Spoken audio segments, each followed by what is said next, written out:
journey, and the journey is around authenticity. What does that mean, being LGBTQ plus in 2022? Now, some of you I know particularly well. Jez, Dominic, we've known each other for many years. Robert. I've got a few people who do know me, and a few people I don't know. So it's always a good mixture. And I have got some notes there, but actually I probably won't need them. So if I go there, then you'll know I'm just double checking.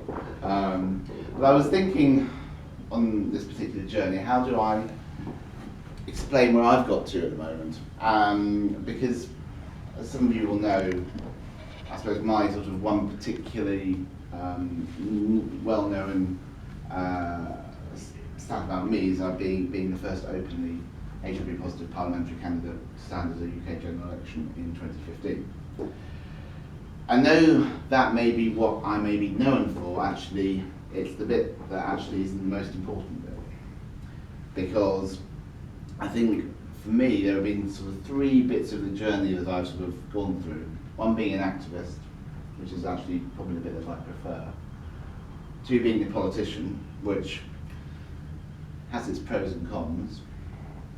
And three, perhaps going into the world of corporate world, which I've just entered in the last 2 months, which is a very different perspective on things. Now, I've always wanted to work in the corporate world, but I always knew that politics was a barrier to working in the corporate world.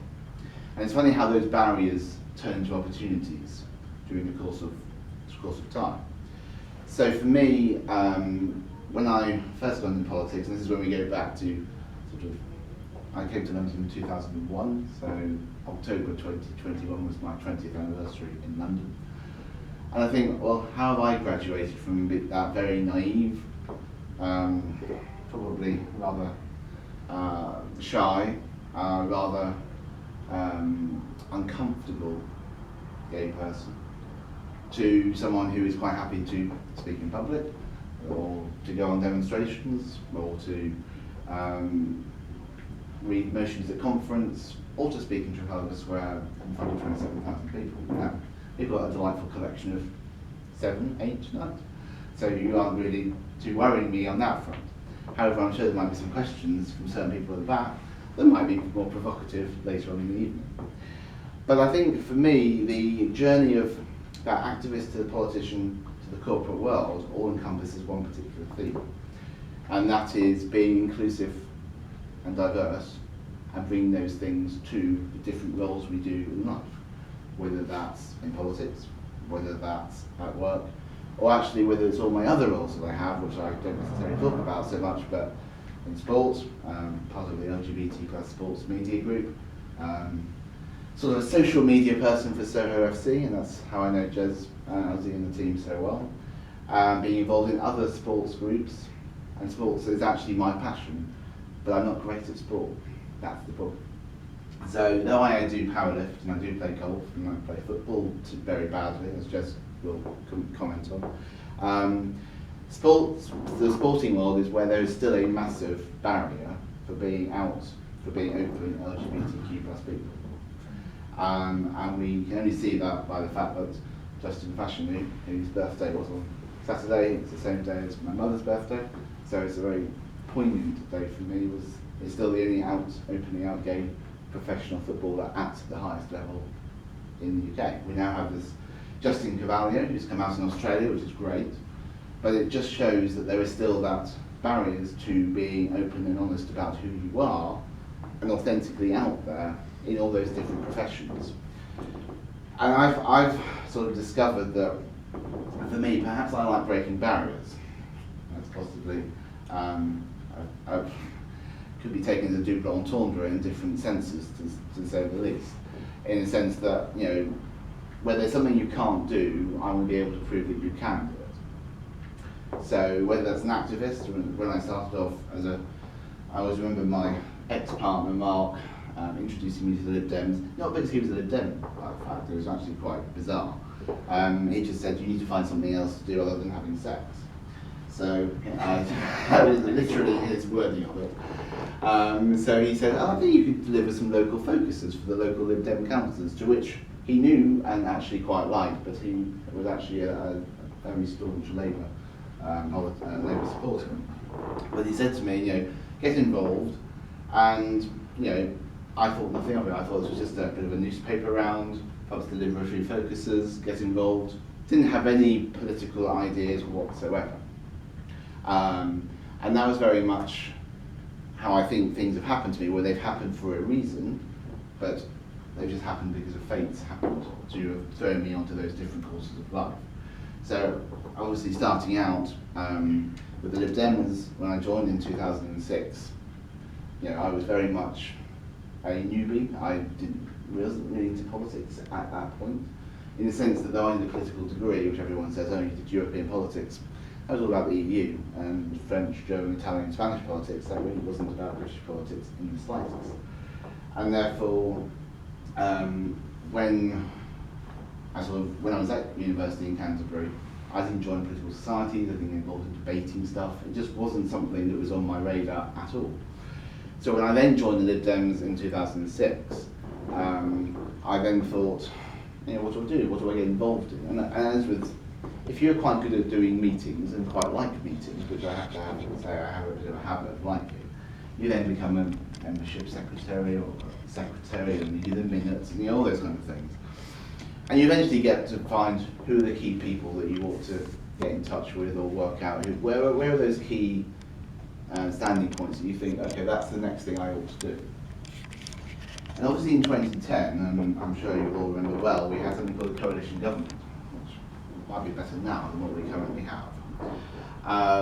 And though at the time, as you all know, same-sex marriage was something that was no party's manifesto. So it wasn't the Liberal Democrats, it wasn't the Labours, and it wasn't the Conservatives. And when the coalition came together, some of you may not be aware of this, but Nick Clegg has a gay brother, David Cameron has a lesbian sister. Why do you think they both got the fact that we had to have same-sex marriage? And therefore, when I proposed the motion at the Lib Dem conference in September 2010, I knew that was the start of a journey, in the sense that I didn't really want to be a politician. That wasn't a dream, that wasn't something that had come from a long time ago, but I could see that was the direction that I was heading in, even though I knew that I had to do something before I actually stood for Parliament. And that comes back to my original first thing about 2015. Because for me, the journey between 2010 and 2015 was quite weird. Because the Dems were in government, in the coalition, I had a lot of access to Craig and various other ministers, and was involved heavily in same-sex marriage bill, how it was written, what the Lords did, all those kind of things, which was a great experience and something that I will never forget doing. But when I left being chair of the LGBT plus Lib Dems, which is what I chaired between 2010 and 2013, I knew at that point we just had the assent from the Queen that bill was going to go through. So the first same-sex marriages were 2014, March the 28th, to which I had my own marriage on March 28th, 2015. So that's the connection between why I had my marriage on the same day as this first same-sex marriages happened. And that journey of being an activist, as I was out, screaming for this outside of the House of Lords, for when it was campaigning for it, to then seeing it into actual fruition and seeing that actually you can change laws, you can be a proactive person in society who doesn't have come from a background which gives you that privilege to get there. I come from a background from which my parents would probably say, when they've seen articles on me, they've absolutely frozen because they never anticipated me to have any public recognition or knowledge in the slightest. And my father particularly can't cope with that. He finds it extremely difficult. So obviously, having the story in 2015 was not something that they were particularly waiting for. I remember it well because in 2014, when we have these ridiculous selection processes, which you may know for candidates to go through, it was on November the 27th, 2014, we had one of those selections where the person who was standing against me was someone who's quite well known. Someone called Dwayne Brooks, who you may all remember was the friend of Stephen Lawrence's, who was killed in 2003. And therefore me and Dwayne knew each other very well. And he actually didn't want to stand against me, but he was being pushed by other people to stand against me because everyone knew Adrian had a story that he was going to have to tell. And Dwayne on the night of the actual hustings didn't turn up. So I was left to do a hustings on my own, to which there were 20 or so people in the room. And when the ballot papers started being counted, the first 5 were his. So it was a very weird positioning to be in, where you can see ballot papers being going. The person who was supposed to be against you wasn't even there, hadn't stood, but you might were in a losing position. I actually eventually won 13-8 as the actual total. But because he wasn't there, I wasn't allowed to announce, I wasn't ever allowed to say that I'd been selected. So they had to wait for the following day before they went through the parochial thing of confirming the results and asking Dwayne to say, I accept that I wasn't there, Adrian can stand. But because of all of that, it was a very anticlimactic sort of situation where I walked back home on my own from somewhere in the middle of Stockwell where they had the hustings, and thought to myself, what have I done? It was a dark, blustery night, not too dissimilar to this tonight. And I was thinking, this is going to be difficult. I've just done something which I probably ought not to have done. Not because I didn't want to do it, because I know the consequences that are going to come from it. And at that time I was working in an organisation whose name will remain nameless, whereby a couple of weeks earlier, my main manager had said, oh, we're doing some work in Burundi and Rwanda. We definitely don't want to employ anybody who's HIV positive, do we? In an open plan room, me sitting in a corner going, oh, I probably ought not to be here. So knowing that was her reaction, I was thinking, well, I've now got myself selected. I'm now going to have to do something about this, because that was the whole point at which I realised that the March 2015 story had to happen before the short election period started, or the party would be embarrassed. So over the course of the next 2 months, I then thought about it, I had a mental breakdown, went home to see my parents for 2 weeks, tried to subtly tell them that this was what was going to happen. But as you always try to do subtly, they didn't click whatsoever. So when I came back so after January, I then met Patrick Strudrick, who many of you might have heard of and know, who was the kindest person in the world to put together my story in a way that I could manage to cope with it. And the reason I say that is because that involves mental health, drug addiction, suicidal attempts, and various different things throughout that whole period of my life, going back to my childhood, which of course is why my parents didn't want to read the article. So I only found out 4 years afterwards that my parents had never read the article. It was when I was back home with them at one point where Mum had said Dad had secretly cut out of the Eastern Daily Press, because it even managed to get to the Eastern Daily Press, this article with this sort of 10 lines about this HIV positive candidate standing in Vauxhall. Mum said, oh, I've never seen that, because Dad cut it out of the paper so I couldn't see it. And the reason was because he was just so embarrassed. He couldn't cope with the fact that his son had been open about who he was. And I believe firmly that people have the right to remain secret in some of those issues, but actually for the good of society and for the benefit of the LGBTQ plus community, we need to be open about them. And that allows us to be authentic. And if I hadn't have done that in 2015, I probably wouldn't be able to do this now. Because that whole experience, even being on TV and having Nick Clegg ask you to stand up and ask a question on mental health, to which you had to give your answer, to which he then praised me, as did the rest of the Liberal Democrats in the process, meant that I was able to take that story authentically and tell it to others, and hopefully help others who perhaps are in a similar situation. And I know many who have come to me or written to me or tweeted or done all the modern ways of communication that we have these days and said, because you did what you did, I'm now okay with who I am.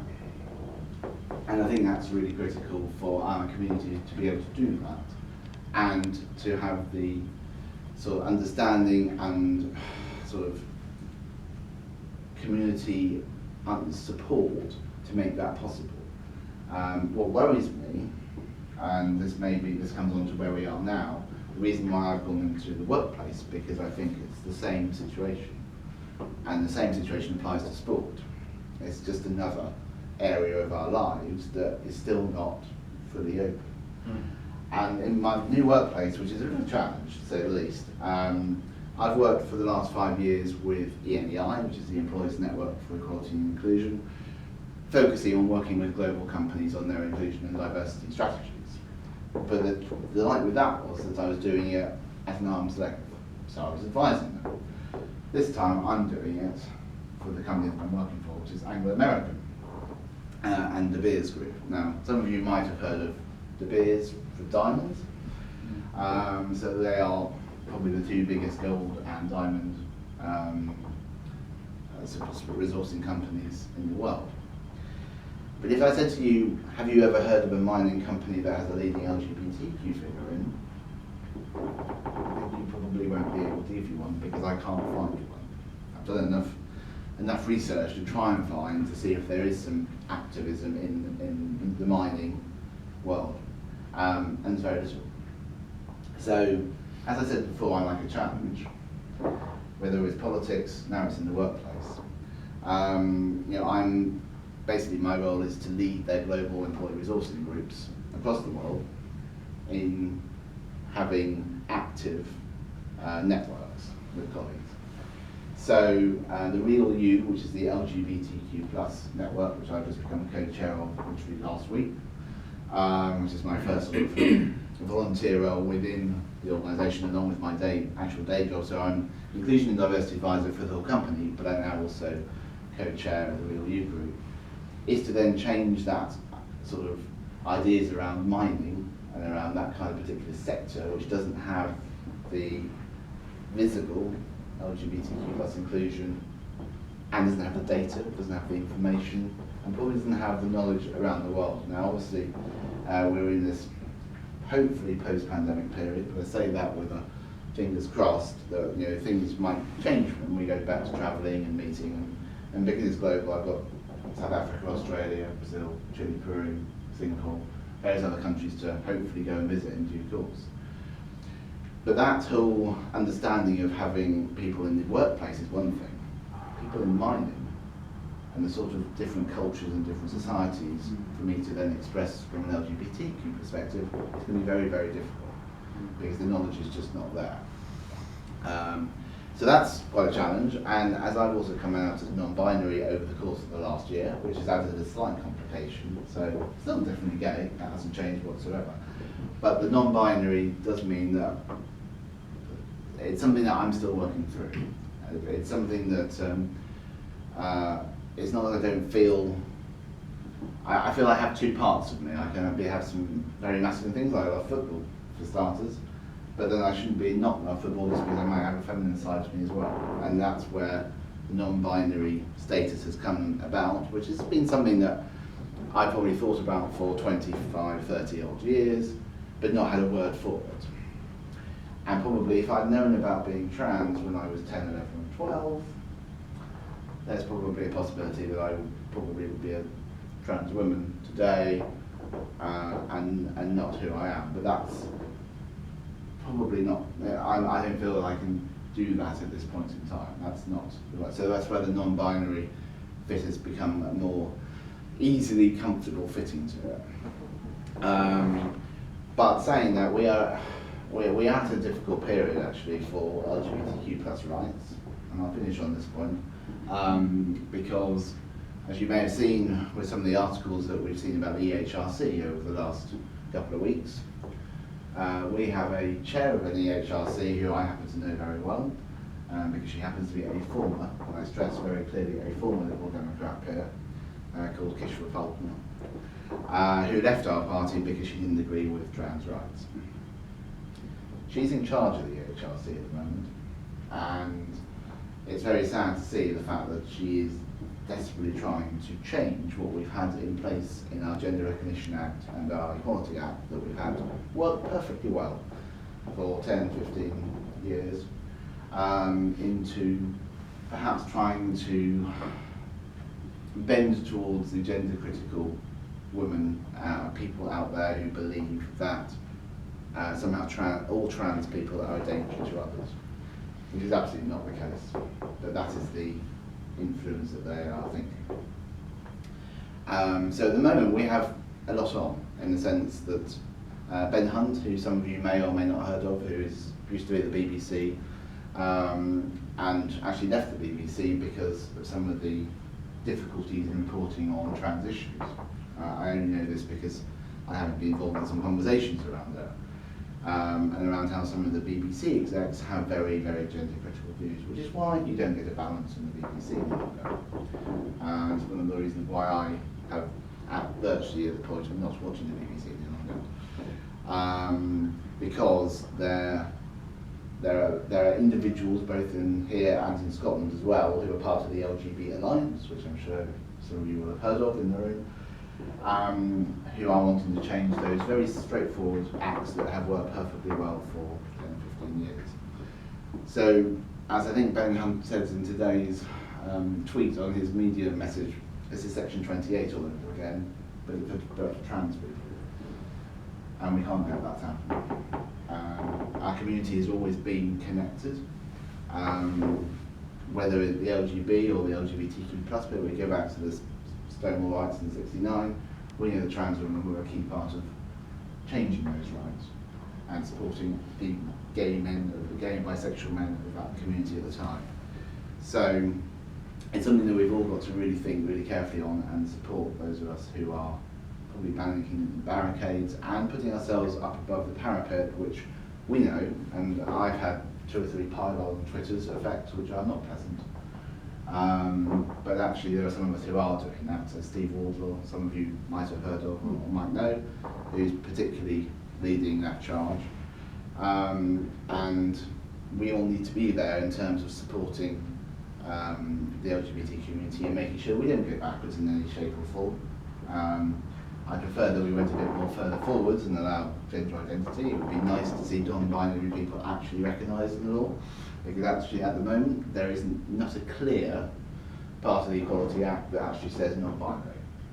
It may be included in a trans journey in terms of gender reassignment and protective characteristic, but it isn't specifically mentioned. So there are things that we can still do and we need to activise and support on, and that's why I think I'm always up for a new challenge, and I'm sure there'll be another one to come, but I think sport is the one barrier that I think we've got the biggest barrier to get over.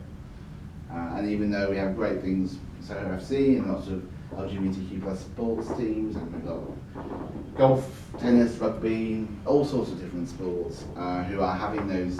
Even Pride and Tennis has just started a couple of weeks ago. I saw some tweets around the brand new Pride and Tennis group and Pride Athletics group, and you've got Pride Motor Racing group. So there's lots of different sports all on this very beginning bit of their journey. And I think sport is the one place where we could all perhaps do a little bit more and see what bits we can do to add in to support them, because I think that is probably one of the last bastions of where we haven't got the support that we probably ought to have. So I shall leave it there, but I shall be open to any questions, and I'm sure there might be some tricky, provocative ones coming from the back. So thanks everyone.